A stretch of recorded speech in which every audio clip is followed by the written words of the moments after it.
मुख्यमंत्री जी को तो हम लोग कह ही चुके हैं कि उनके भोजन में पिछले कई एक दिनों से विषैला पदार्थ मिला करके साजिशतन जल्दी किसी को चीफ मिनिस्टर का गद्दी मिले, इसके लिए एक साजिश के तहत उनको विषैला पदार्थ खिलाया जा रहा है, जिसका नतीजा है कि महावीर चौधरी के पोर्ट्रेट पर उन्होंने माल्यार्पण नहीं किया, अशोक चौधरी के माथे पर दे दिया जो जीवित हैं।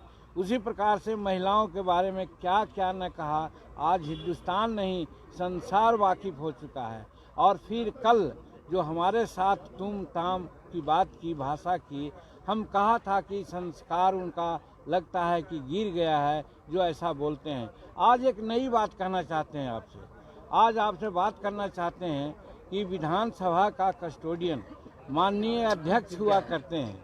माननीय अध्यक्ष ने नियमन दिया था कि जिसको हम पुकारें वही बोलेगा, और उसके बाद जब आरक्षण की बात खत्म हो गई थी, दूसरा बिल आया नामांकन का, तो नामांकन में हमको उन्होंने पुकारा, हम उठ करके अपनी बात कहना शुरू किया।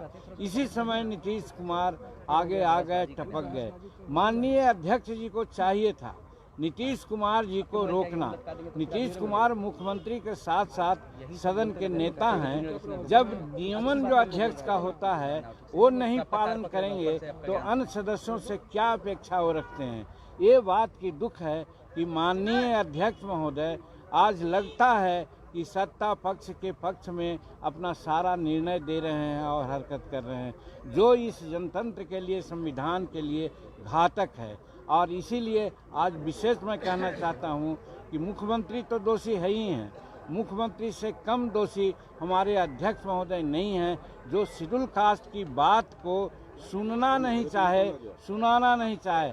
हम क्या कह रहे थे, वो लोग कहना चाहते हैं कि आरक्षण का बिल का हम लोग विरोध करते हैं।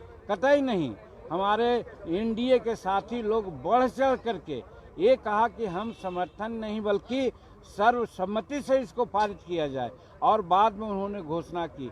तो जहां तक आरक्षण का सवाल था उस पर कोई टीका टिप्पणी नहीं थी। हम सिर्फ यही कह रहे थे आरक्षण का क्वांटम आप बढ़ा दीजिए। लेकिन डॉक्टर अंबेडकर साहब ने कहा था जब संविधान में आरक्षण की बात आई थी तो कि 10 वर्षों के बाद उसकी समीक्षा हो।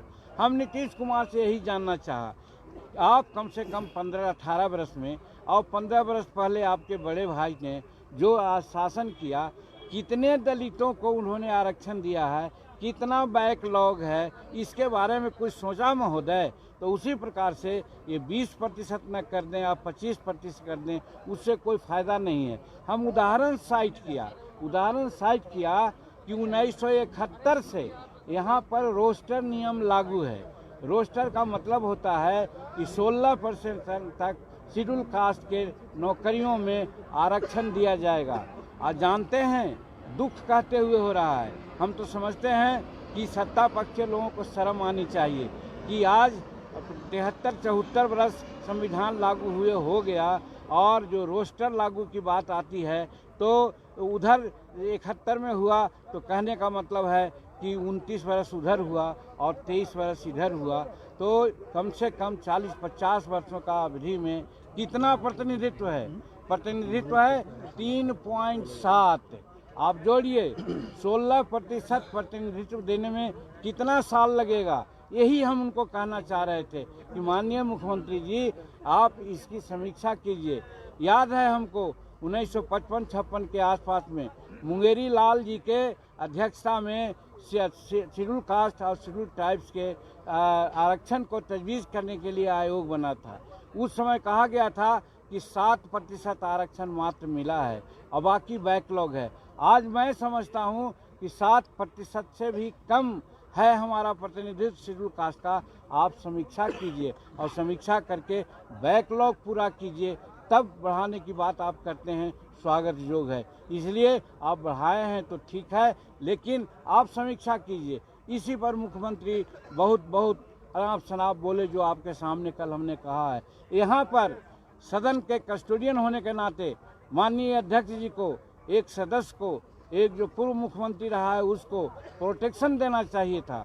माननीय मुख्यमंत्री को समझाना चाहिए था कि ये तथ्यपरक बात हो रही है, उलूल जुलूल की बात जीतन मांझी नहीं कर रहा है, इसलिए आप थोड़ा साइलेंट रहिए, इनकी बात को सुनिए। वो सुनाने में कोई रुचि नहीं ली। इसलिए मैं समझता हूँ ये जो आज चल रही है बात, चाहे महिलाओं का अपमान का मामला हो या आरक्षण में जो अभी बैकलॉग है उसका मामला हो, इसके चलते हम लोग समझ रहे हैं कि सत्ता पक्ष महिलाओं का विरोधी, शेड्यूल कास्ट का विरोधी है। इसके लिए आज हम लोग धरना देने का काम किया। और देखिए क्या जमहूरियत है, क्या जनतंत्र है, उन लोगों को क्या दिक्कत है, केंद्र की सरकार क्या कर रही है उसके लिए बिहार विधानसभा कोई जवाबदेह है क्या?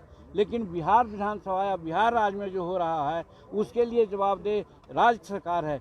तो हम लोगों ने सोचा था कि हम लोग धरना देंगे, और वो लोग ऐसा किया कि फोटोग्राफर के सामने खड़ा हो गए ताकि हम लोगों का फेस न आवे, हम लोगों का स्लोगन की प्रतियां सामने न आवे। कहने का मतलब इस रूप में भी जनतंत्र की हत्या वो करना चाहते हैं। तो ऐसा हत्यारी सरकार और ऐसा हत्यारी पार्टी के लोगों के कब्जे में, हाथ में बिहार का बागडोर रह करके आज गजब स्थिति में है। चाहे लॉ एंड ऑर्डर का मामला हो, विकास का मामला हो, फिजूल खर्ची का मामला हो, सब में फिसड्डी साबित हो रहा है। इसलिए इस सरकार को जाने में ही बिहार को फायदा है, जनता को फायदा है। इसलिए हमारे एनडीए के साथियों ने सब इस तक का काम किया। उच्च स्तरीय जांच की, ये तो जांच की बात है कि कौन दे रहा है। आज जो लड्डू बांटी गई, लड्डू दिया गया, ये तो हद न हो गया। उसमें भी जहरीला पदार्थ मिला करके हम लोगों को परोसा गया कि हम लोग खाएं और हम लोगों का दिमाग जरा दूसरे ढंग का हो। तो कौन बांटे तो आप देखें। आप आरोप लगा रहे हैं कि रात